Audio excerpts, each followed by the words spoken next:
बाल कृष्ण लाल अपनी बाल लीलाओं से संपूर्ण गोकुल वासियों को आनंदित करते हैं, लेकिन इन छोटी छोटी बाल लीलाओं में इस संसार को जीने का एक अद्भुत संदेश भी प्रदान कर देते हैं।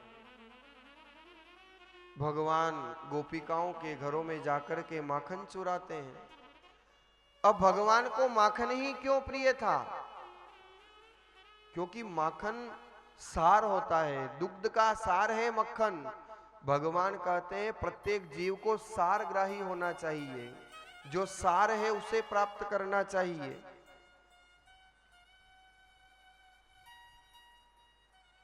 और फिर तो सारे गोकुल में भगवान अपनी बाल लीलाओं से सबको आनंदित करने लगे। कहीं माखन चोरी करते हैं, तो कहीं मटकी फोड़ते हैं, तो कहीं किसी गोपिका को उसी के कमरे में बंद करके भाग जाते हैं। और धीरे धीरे महाराज मंडली एकत्रित हो गई, बहुत सारे ग्वालवाल मित्र बन गए।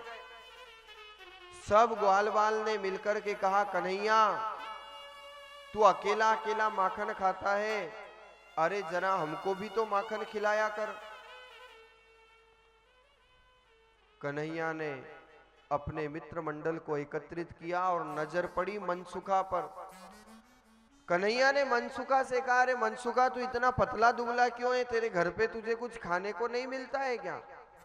मनसुखा ने कहा, अरे कन्हैया तू तो रोज माखन खाता है, और कभी कहाँ हमें कहाँ माखन मिले। कन्हैया ने कहा, मनसुखा तू चिंता मत कर, मैं वादा करता हूं आज से तुझे रोज माखन खिलाऊंगा। और भगवान ने क्या किया, मित्र मंडल को एकत्रित किया और एक ट्रस्ट बनाया और नाम रखा चौर्य विद्या प्रसार मंडल। क्या नाम रखा? चौर्य विद्या प्रसार मंडल। क्योंकि भगवान तो चौराणाम अग्रगण्यम।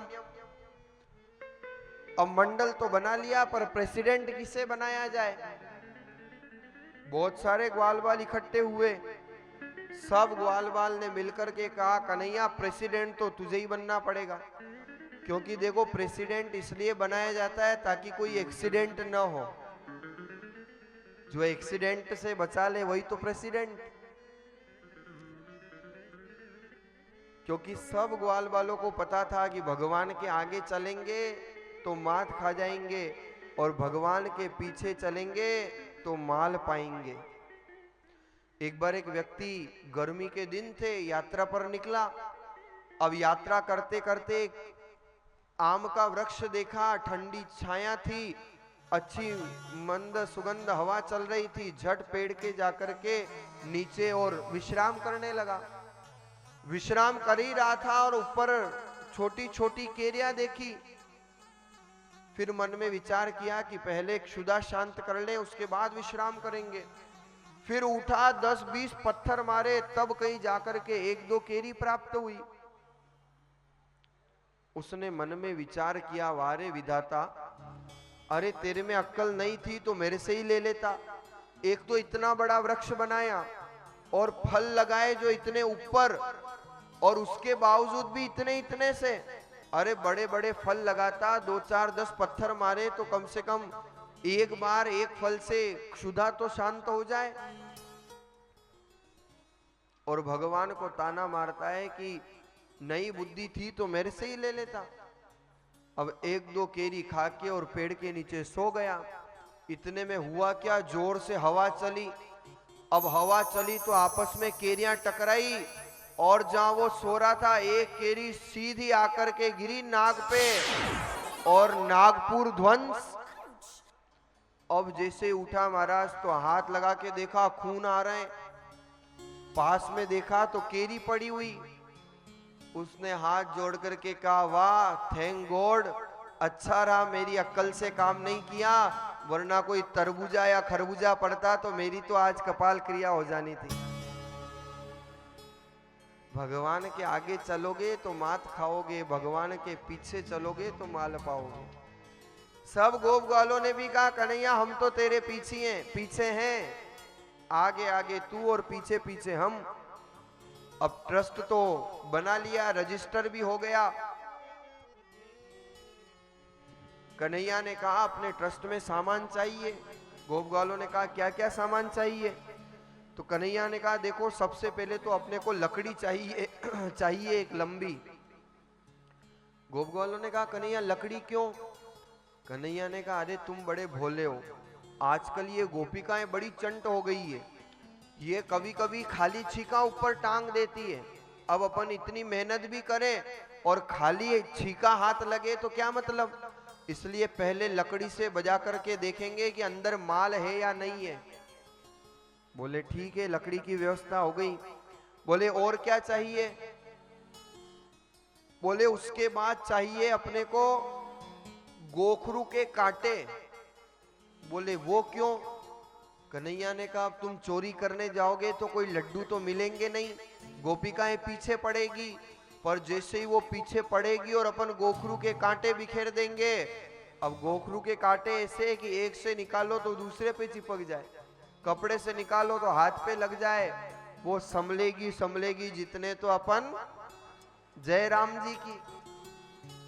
बोले और क्या चाहिए? कन्हैया ने कहा अपने मंडल में चाहिए रेती। बोले रेती क्यों? बोले मान लो फिर भी कांटे से बचते बचाते कोई गोपिका पास में आई गई तो एक मुट्ठी रेत उसकी आंख में डालेंगे, वो आंख मलेगी मलेगी तब तक तो 9-2-11। सारे गोप ग्वाले तैयार हो गए, मंडल तैयार हो गया महाराज। और अब तो जो गोकुल में माखन चोरी करना प्रारंभ हुआ तो सारे गोकुल में शोर मच गया कि कन्हैया हमारे घर पर आता है, माखन चोरी करके चला जाता है। सारी गोपिकाएं परेशान हो गई, पर एक बड़ी बुद्धिमान गोपी थी। उसने क्या किया? उसने माखन तैयार किया और माखन के छीके से एक घंटी बांध दी, क्योंकि सारी गोपिकाओं ने मिलकर के योजना बनाई कि ये कन्हैया तो मानता नहीं है चोरी करने से, अब इसको पकड़ने का क्या उपाय किया जाए। तो जब सारी गोपिकाएं मिलती है और आपस में चर्चा करने लगी तो ये नया उपाय निकाला। अब जैसे भगवान तैयारी करते थे वैसे गोपिकाएं भी तैयारी करती थी कि कैसे कन्हैया को पकड़ा जाए। तो सारी गोपिकाएं एकत्रित हुई और उनके बीच में मंत्रणा होने लगी। और जब मंत्रणा हुई तो उसका निर्णय क्या निकला? बड़ा सुंदर भाव लिखा है। ओ एक दिन ग्वालिन सब जुरनिया पकड़ो शाम को। एक दिन ग्वालिन सब जुरनिया पकड़ो शाम को। सारी गोपिकाएं इकट्ठी हो गई और सब आपस में चर्चा करती है कि इस कन्हैया को तो रंगे हाथ पकड़ना है। और उसके लिए क्या तैयारी करती है? ओ एक दिन ग्वालिन सब जुरनिया पकड़ो शाम को। एक दिन ग्वालिन सब जुरनिया पकड़ो शाम को। हो पकड़ो री शाम को सखी पकड़ो री शाम को। पकड़ो री शाम को री सखी पकड़ो री शाम को। एक दिन ग्वालिन सब जुरनिया पकड़ो शाम को।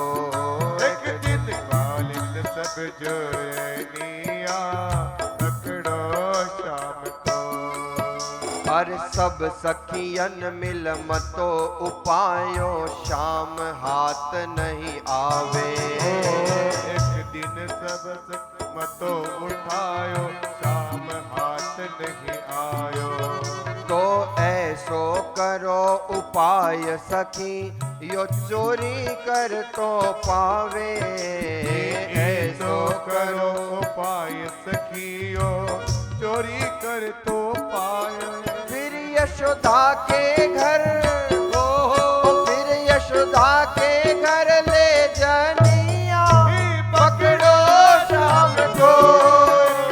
ग्वालिन सब जुरनिया पकड़ो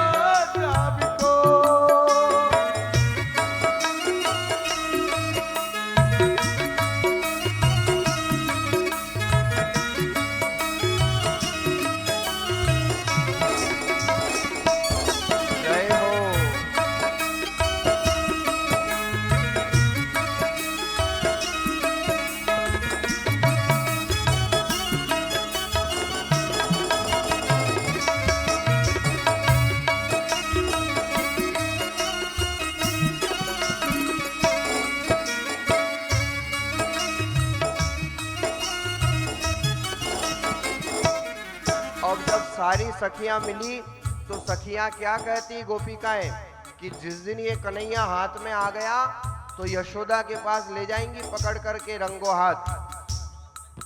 अरे यशोदा के घर ले जाए वन लगवाएगी संटी। यशोदा के घर जाए दिल लगाए वाक्य संटी। संटी कहते हैं छड़ी को, ब्रज भाषा में संटी मतलब छड़ी। तो गोपिकाएं कहती है अरे एक दिन घर ले जाय के वापे लगवाएगी संटी। एक दिन घर जाए वाके लगवाएगी संटी। तो एक सखियों उठ बोली छिके पे बांधो घंटी।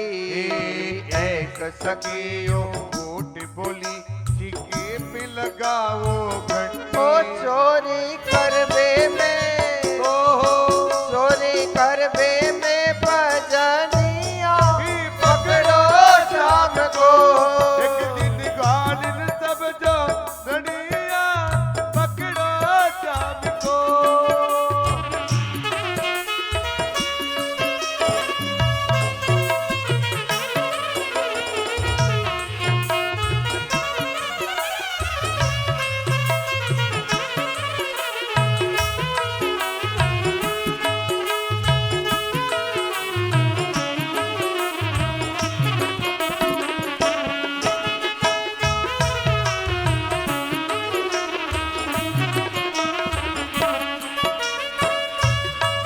गाइए कालियों की सेवा करते हुए।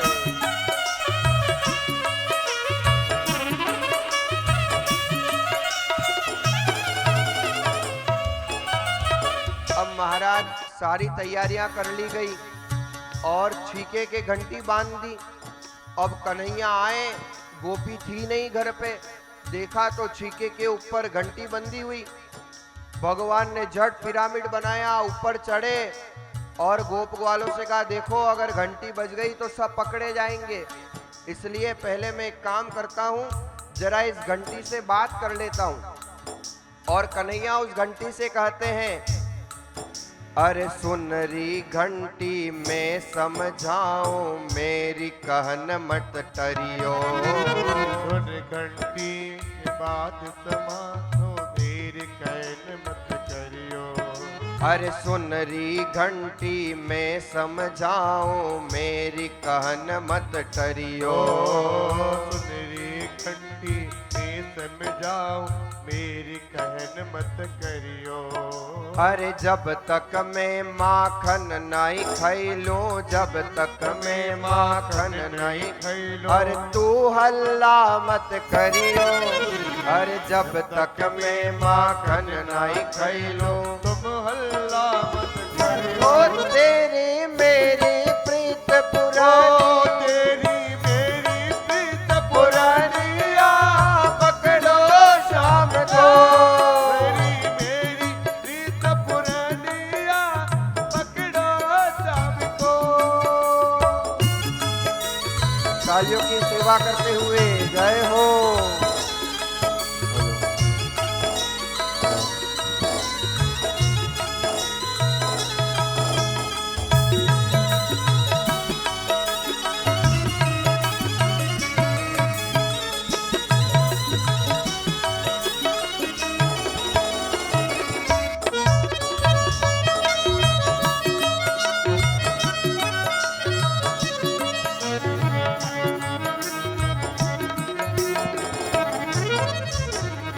अब भैया भगवान की और घंटी की बात पक्की हो गई।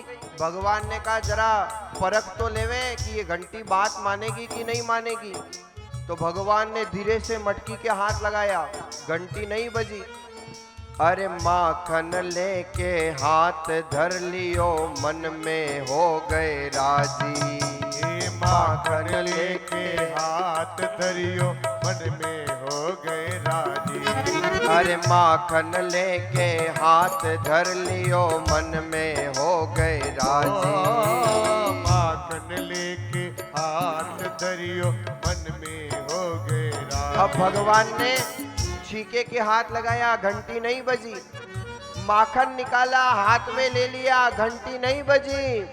पर जैसे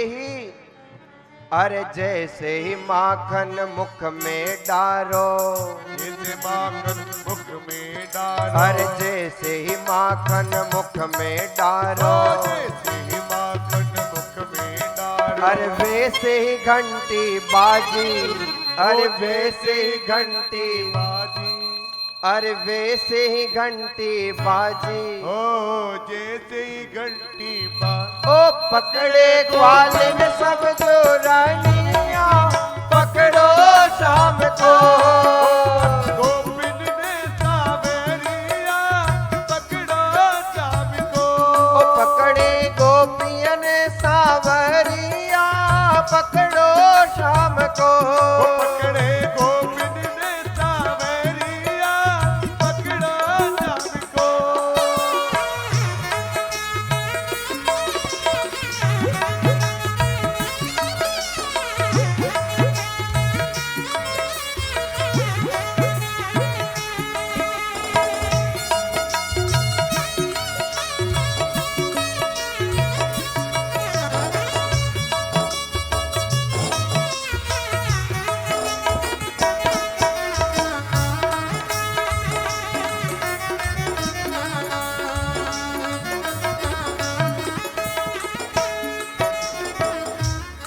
अब जब सारी गोपियां इकट्ठी हो गई और पकड़ लिया रंगे हाथ कन्हैया को, कन्हैया ने कहा 1 मिनट रुको, पहले तो मुझे इस घंटी से बात करने दो, उसके बाद मैं तुमसे बात करूंगा। और भगवान फिर चढ़े और घंटी से कहते हैं, अरे क्यों री घंटी बात न माने, तू तो नेक सुने ना। चोरी घंटी बात सुन, चोरी घंटी बात न माने, जो तू मेरी सुने ना। अरे क्यों री घंटी बात न माने, तू तो नेक सुने ना। क्यों री घंटी बात न माने, तू क्यों नेक सुने ना। घंटी क्या कहती है? घंटी ने कहा प्रभु देखो आपने छीके को हाथ लगाया, मैं बजी? बोले नहीं बजी। बोले आपने माखन निकाला, मैं बजी? बोले नहीं बजी। बोले आपने माखन हाथ में रख लिया, मैं बजी? बोले नहीं बजी। तो बोली घंटी सुनो श्याम जी, अरे बोली घंटी सुनो श्याम, बिन घंटी भोग लगे ना, बिन घंटी भोग लगे ना। घंटी ने कहा प्रभु आपने ही तो नियम बनाया है कि बिना घंटी के भोग नहीं लगता है, और जब आपने आरोगना प्रारंभ किया तभी तो मैं बजी हूँ। और जैसे ही घंटी बजती है, ओ एक दिन ग्वालिन सब जो रानिया, पकड़ो शाम को। एक दिन ग्वालिन सब जो रानिया, पकड़ो शाम को।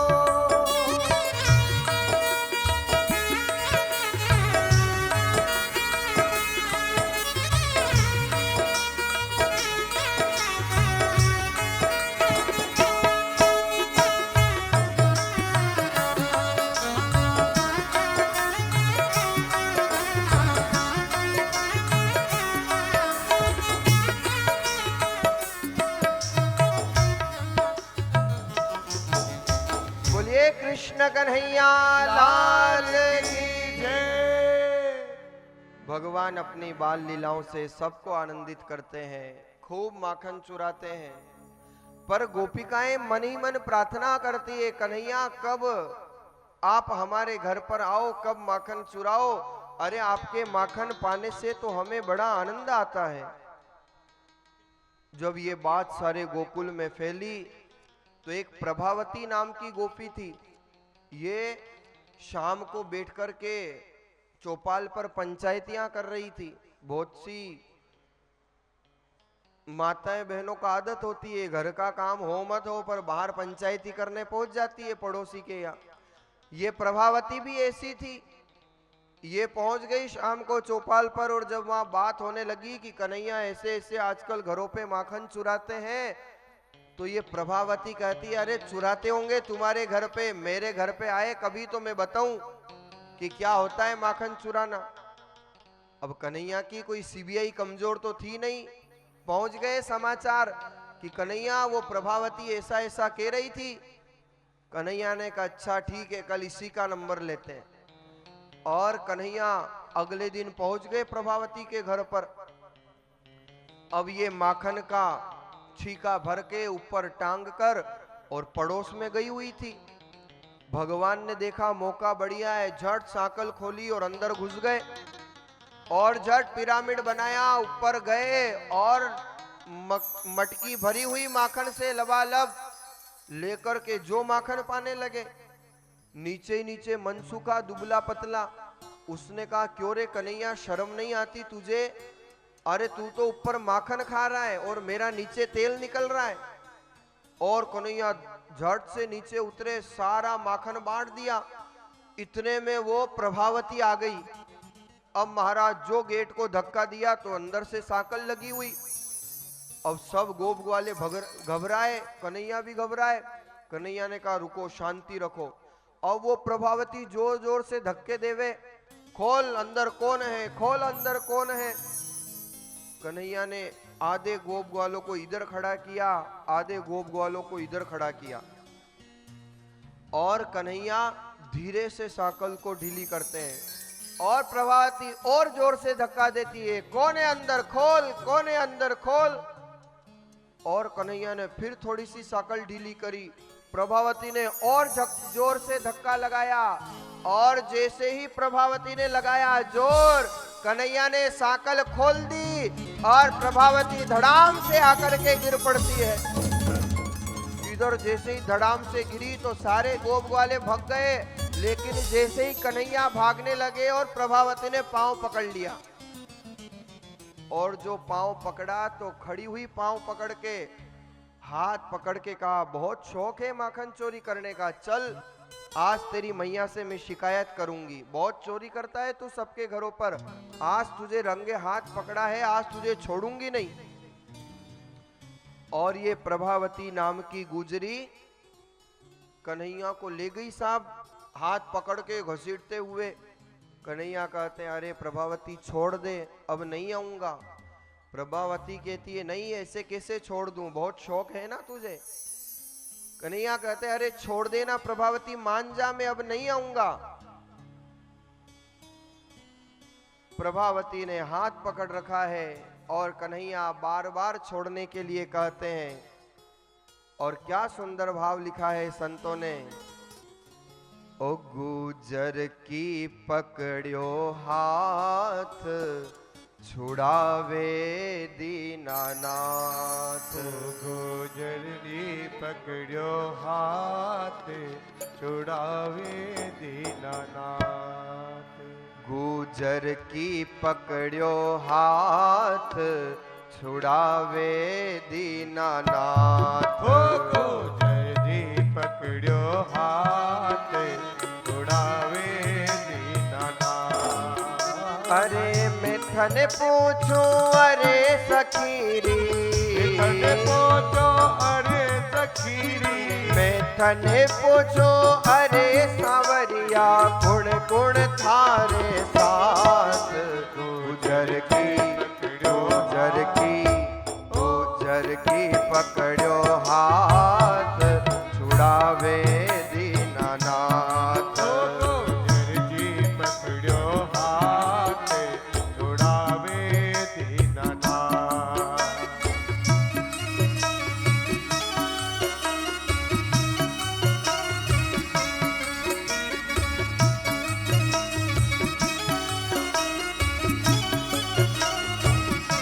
अब कन्हैया क्या कहते हैं, अरे मैं तो तुम्हारे घर में सूतो, मन सुखो आय जगायो। मैं तुम्हारे घर में सूतो, मन सुखो आन जगायो। अरे बैठो बैठो पोलिया माही, मन सुखो माखन खायो। बैठो बैठो पोलिया माही, मन सुखो माखन खायो। ओ ठीका ताही मैं नहीं पहुँचिया, ओ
हल्लो गुल्लो करके गुजरी सखिया ने बुलवाई। हल्लो गुल्लो करके गोजरी सखिया ने बुलवाई। अरे कानो मारो माखन खा गयो घर में धूम मचाई। कानो मारो माखन खायो में धूम मचाई। ओ साहूकार तू बने यशोदा पकड़ो शाम को। ओ साहूकार तू बने यशोदा पकड़ो शाम को।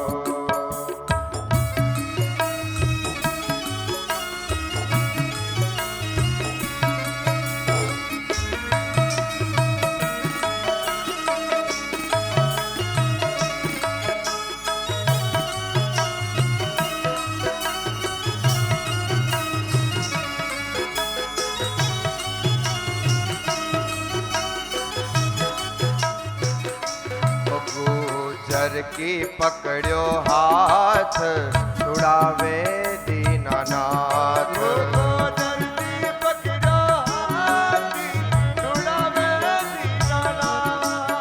अरे मैं तने पूछो अरे सखीरी, मैं तने पूछो अरे सावरिया गुण गुण थारे साथ। गुजर की पकड़ो हाथ छुड़ावे दीनानाथ। गुजर की पकड़ो हाथ छुड़ावे दीनानाथ। अब महाराज प्रभावती ले जाती है खींच करके, पर कन्हैया ने खूब विनती की पर प्रभावती नहीं मानी। कन्हैया ने कहा अरे मेरी एक बात तो मान ले गोपी। प्रभावती ने कहा बोल क्या क्या चाहिए तुझे। कन्हैया ने कहा प्रभावती अरे इतनी क्या रुष्ट हो रही है, मेरा ये हाथ बहुत दुख रहा है, एक काम कर ये हाथ छोड़ के और ये वाला हाथ पकड़ ले, इतना सा तो काम कर दे। प्रभावती गुस्से में तो थी, चलते चलते कन्हैया की इतनी सी बात मान ली और गई दौड़ी दौड़ी बाबा नंद के आंगन पर और लगी आवाज, ए यशोदा देख तेरे लाला को रंगे हाथ पकड़ा है मैंने, बाहर निकल। पूरे गोकुल में माखन चोरी कर करके इसने परेशान कर रखा है, देख बाहर निकल के आज रंगे हाथ पकड़ के आई हूं। यशोदा दौड़ी दौड़ी आई बाहर और झट प्रभावती ने हाथ आगे किया, देख ये तेरा लाला मेरे यहां पर माखन चोरी कर रहा था। यशोदा ने झट नीचे देखा तो कहा क्यों रे गोपी तेरी आंख है कि आलू की फाक है, ये मेरा कन्हैया है या तेरा छोकरा है देख तो सही। और जो प्रभावती ने नीचे देखा तो कन्हैया तो थे ही नहीं, उसका खुद का ही छोकरा। यशोदा ने कहा क्यों री तुझे शर्म नहीं आती, माल तो तेरा बच्चा खा रहा है और मेरे छोरे को बदनाम करती है, ठहर अभी लकड़ी लेकर के आती हूं। प्रभावती ने कहा यहां से तो चलो बच के, ये कैसे हो गया कुछ समझ में नहीं आया। और जैसे ही प्रभावती ने कहा कि एक तो माखन गया जो गया और लकड़ियां और पड़ेगी, अपने तो निकलो। और जैसे ही आधे रास्ते में पहुंची और मिल गए कन्हैया, जय राम जी की, हो गई शिकायत, भर गया मन। प्रभावती ने हाथ जोड़ लिए, माफ कर कन्हैया, तू तो रोज आया कर, मैं कुछ नहीं कहूंगी। कन्हैया ने क्या किया था, कहा था कि मेरा ये हाथ छोड़ करके दूसरा हाथ पकड़ ले, तो दूसरा हाथ तो नहीं पकड़ाया, दूसरे का हाथ पकड़ा दिया। ऐसी बाल लीलाओं से भगवान ने सबको आनंदित किया। यही तो आनंद है भगवान का। पर जो गोपिकाएं भगवान को बुलाया करती, भगवान उनके यहां तो नहीं जाते, अपितु आनंद प्रदान करने के लिए, विनोद प्रदान करने के लिए, भगवान सबको आनंदित करने के लिए अलग अलग हर दिन अलग जगह पर भगवान माखन चोरी करते हैं और खूब अपने ग्वाल वालों के साथ आनंद लेते हैं।